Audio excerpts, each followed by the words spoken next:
अगदी महाराष्ट्रामध्ये कुठेही गेला तर मी जाहीर सभेत विचारतो की 2 लाखापर्यंतची पीक कर्जाची माफी नाही मुक्ती ही जी मी केली होती तुम्हाला मिळाली होती की नव्हती? सगळे सांगतात मिळाली. नियमित कर्ज परतफेड करणाऱ्यांसाठी 50,000 रुपये आम्ही द्यायला सुरुवात केली होती. यांनी गद्दारी करून सरकार पाडलं आणि ती खोळंबून टाकली. आता तुम्हाला मी विचारतो, किनारपट्टीवरती जेव्हा 2 वादळं धडकली होती तेव्हा जी काय आपत्कालीन मदत केली होती ती तुम्हाला मिळाली होती की नव्हती? हे मला तुम्ही सांगा. होती की नव्हती? अगदी चिपळूणमध्ये सुद्धा मी आलो होतो, अगदी किनाऱ्यावरती सुद्धा गेलो होतो.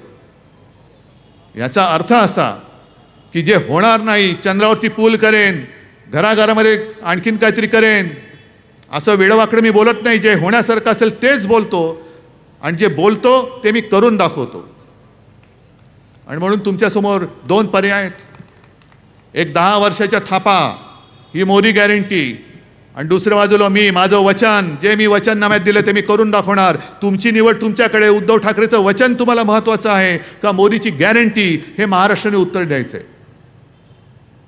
आणि यांची गॅरंटी तुम्हाला माहिती आहे.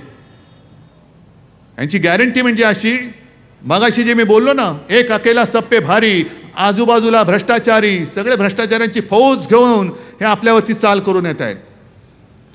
अख्खा कोकण जणू काय यांनी विकायलाच काढलेला आहे. नाणारच्या बाबतीमध्ये जे झालं, जैतापूरला झालं, बारसूमध्ये, आपल्याला कळण्याच्या आत परप्रांतीयांनी इकडे येऊन जमिनी केव्हा बळकवल्या तुम्हाला कळलं सुद्धा नाही, आम्हाला सुद्धा कळलं नाही.